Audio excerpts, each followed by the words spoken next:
This is Real News Media TV, coverage you can trust. Please like, share, subscribe, and hit the notification bell. Select all for daily news updates. Good evening, my Real News Media TV family. Welcome back to the channel for another news update for June 26, 2023. And in the news this evening, police say gang conflict led to double murder off Maxfield Avenue. The Kingston Western Police say an ongoing gang conflict led to Sunday's attack in the Maxfield Avenue area, which left 2 men dead. Investigators say about 9:35 a.m., 20-year-old Jaime Walker, otherwise called Jaja, of a Paradise Court Kingston 12 address, and the 20-year-old Tajay O'Neill Watson, also of Paradise Court, were sitting inside the premises at West Road when men approached and opened fire, hitting them both. They were pronounced dead at hospital. Investigators allege that Walker was an affiliate of the Top Sunlight Street Gang and that he was targeted by members of the Bottom Sunlight Street Gang. The police are keeping a close watch on the area to prevent reprisals.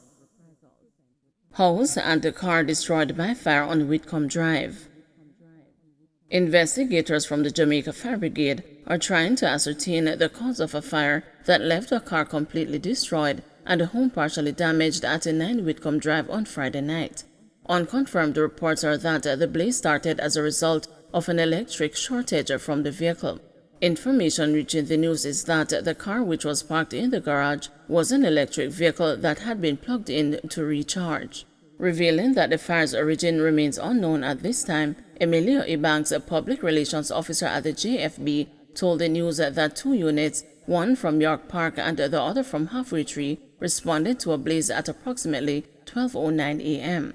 Ebanks said firefighters arrived at the scene to find a car which was identified as a 2022 Mini Cooper and a section of the home under fire. Fire personnel managed to get the blaze under control, but not before the car was completely destroyed and the home partially damaged, Ebanks revealed. Taxi operator feared dead after being abducted in St. Catherine. Police in St. Catherine are searching for a taxi operator who was abducted from his home in Cheesefield District, Linstead, on Sunday night by armed men. Investigators suspect that the taxi operator may have been killed by his captors. Investigators say about 8 o'clock Sunday night, the taxi operator Maurice Godfrey was sleeping at his house with his girlfriend in Cheesefield District when 3 masked men, all armed with knives, entered the house through the back door, held them up and robbed them of their valuables. The men then inflicted knife wounds to Mr. Godfrey's upper body before removing his clothes.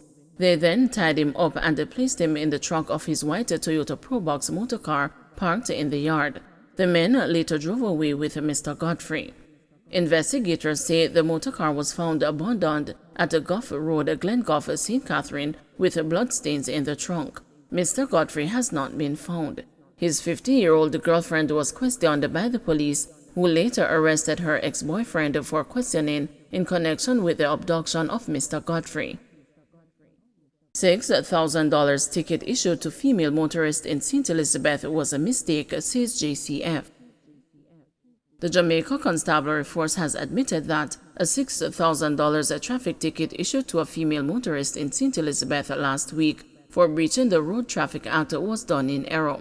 The upset woman posted a video on social media highlighting that she was given a ticket for operating a vehicle with a driver's license that's valid for less than 12 months without being in the company of a driver with a much older permit. The ticket was issued on June 21.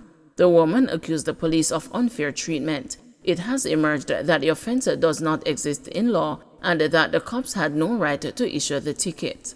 The JCF says it looks into the incident and a probe found that the ticket was issued by mistake. It says steps are now being made to contact the woman and have the ticket withdrawn. Social media users have heavily criticized the police and have questioned how many other drivers have been given tickets in error by traffic cops. NPTAJ calls for boys and girls to be taught differently. Stuart Jacobs, president of the National Parent Teachers Association of Jamaica, says in light of the recent primary exit profile results, boys and girls should be separated when preparing for examinations to address the different learning styles. The PEP results released last week showed female students outperforming their male counterparts in mathematics and the language arts. Boys performed similarly to girls in social studies and science. Mr. Jacobs noted that the difference in performance between boys and girls, which exists at the primary level, also continues into high school.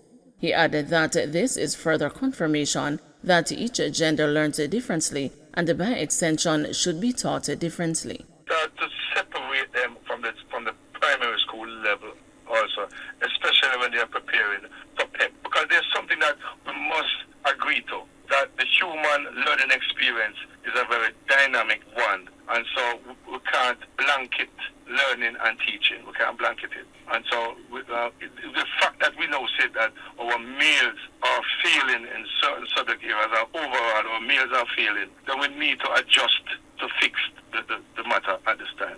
Naturally, some students are going to grasp what they are being taught quicker, also based on their home situation, the teacher teaching, imparting. But the ones who are not performing well, they too have the potential to be up there. But what is being done at that level? They should be isolated, taught the basics for them to grasp and catch up.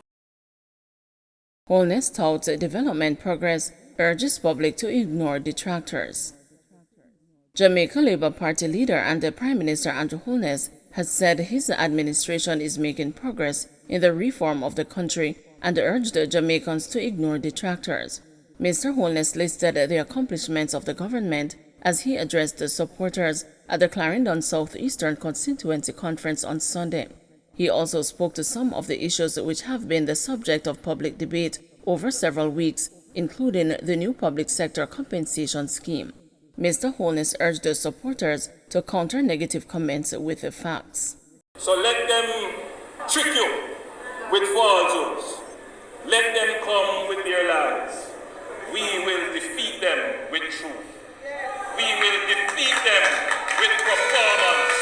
We will defeat them by our results, by our works. We will know who really cares about you.